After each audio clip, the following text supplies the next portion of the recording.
Kiara Sanchez. I'm a third-year graduate student at Stanford, and today I'll be talking about some work with my collaborators Dave Cockstein and Greg Walton. So today I'll share a line of research that we've been working on that really aims to dig into intergroup friendship and explore the conversations about identity-related experiences between friends that might, what these conversations might look like. And today specifically, we're going to focus on the American context, specifically on Black Americans disclosing their race-related experiences to white friends. And so we're all familiar with intergroup contact and friendship literature, and friends from different racial and ethnic groups are coming from really different contexts, and those contexts really shape the way we see the world and the way the world sees us. And what we're really interested in digging into is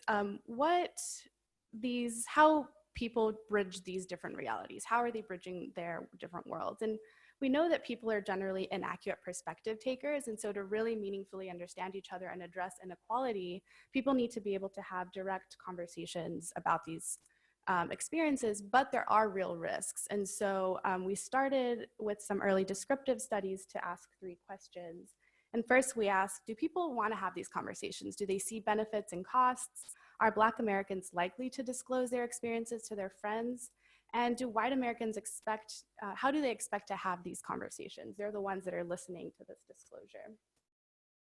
And so we asked Black and white Americans whether they see benefits and risks in talking about Black Americans' positive and negative race-related experiences for themselves, for their friend, for their friendship, and beyond. And I'm happy to talk more about this later, and we're still digging into this data.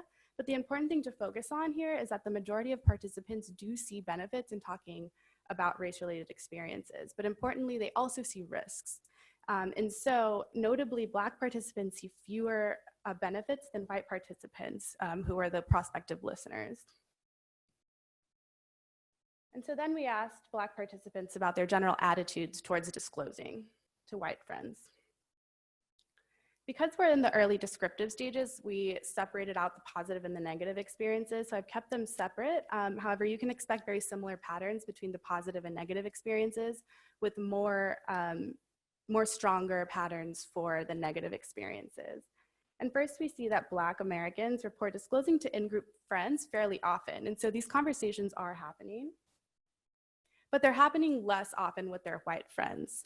And this is we'll get to that in a second. But so then we asked participants to think about either a positive or negative experience that they actually had related to their race recently, and how comfortable they felt disclosing it. And so they report feeling less comfortable disclosing to white friends, particularly about negative experiences. And so you might wonder whether this is an in-group, out-group phenomenon.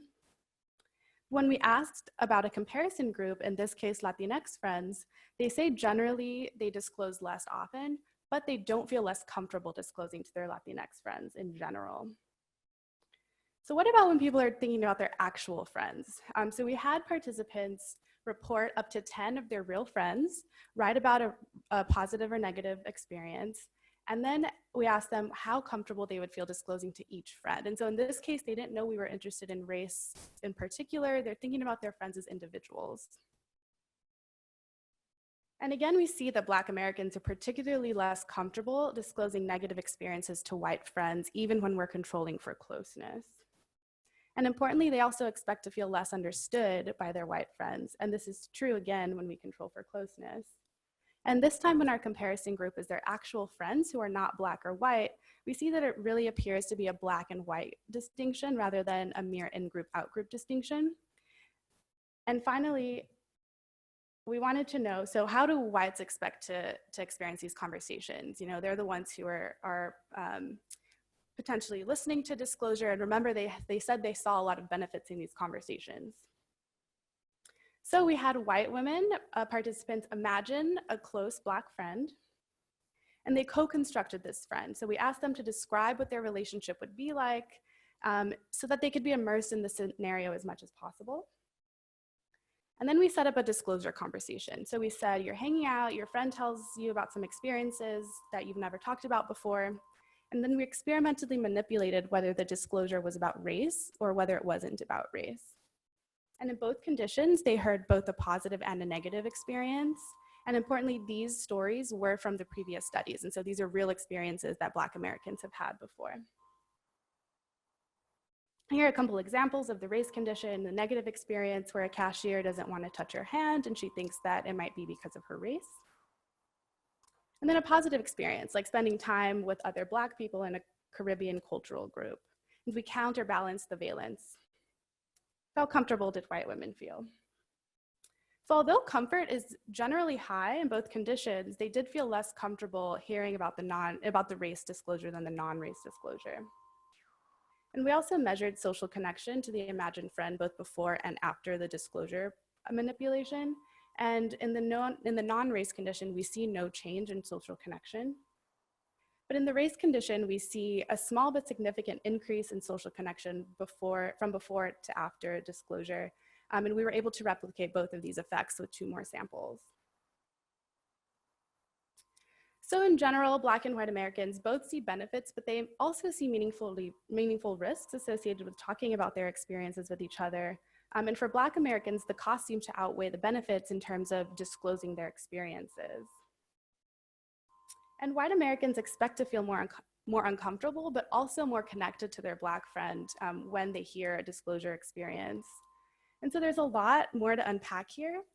And we're really excited about the work that we're doing now to better understand these important conversations. And so first, we're interested in understanding the disconnect between whites' seemingly positive expectations about these conversations, and then Black Americans' hesitancy to have these conversations. And so we're interested in what behaviors whites might be enacting in these conversations to communicate the opposite to Blacks potentially.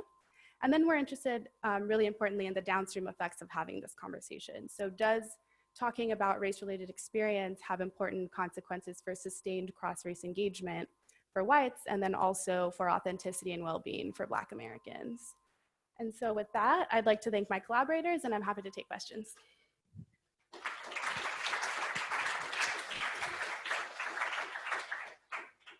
Thanks, Kiara. That's really interesting. I think I'm going to ask a question first. Could it be that we could maybe introduce a collaborative or a cooperative component prior? They then get to know one another, and then we say, well, how comfortable are you? As well as the control, which is no kind of cooperative, collaborative aspect. So you're talking about the kind of experiment with white participants. Yeah, so we're working on that almost exact design in a lab study. So we're gonna have people come in, get to know each other. We're thinking of 2 different studies. So one, we're gonna bring actual friends in who don't really have this conversation and have them, they know each other, they have a baseline trust already, and we're going to have them have these conversations. In another case, we'll have them meet each other. So if there's a new friendship, might these conversations be more difficult or easier to have when you're just meeting this person? Yeah. Fantastic. Yeah. Anyone else? I'm actually linking the studies between you. Like, I wonder whether the implicit messages that the prize for the minority members is to basically erase their race, the race-weighted nature of their everyday experience in order to fit into that friendship kind of relationship. And I mean, to me, that would be on its own right, like the perfect springboard for a lot of negative outcomes in terms of health, right? Because yeah, it's like neglecting one part, very important part of one's self-definition. Right. Yeah, so you're saying that not talking about these experiences might have these negative effects. Yeah, so that's our theorizing as well. And so I think it's going to be important to ask people about, sort of follow people over time and see, are they having these conversations? What do my long-term outcomes look like compared to when I am having these conversations? Because I think I totally agree. It seems like hiding a part of yourself or not being able to express a part of yourself is a really big detriment. Thanks, Kiara. Thank you. Thank you.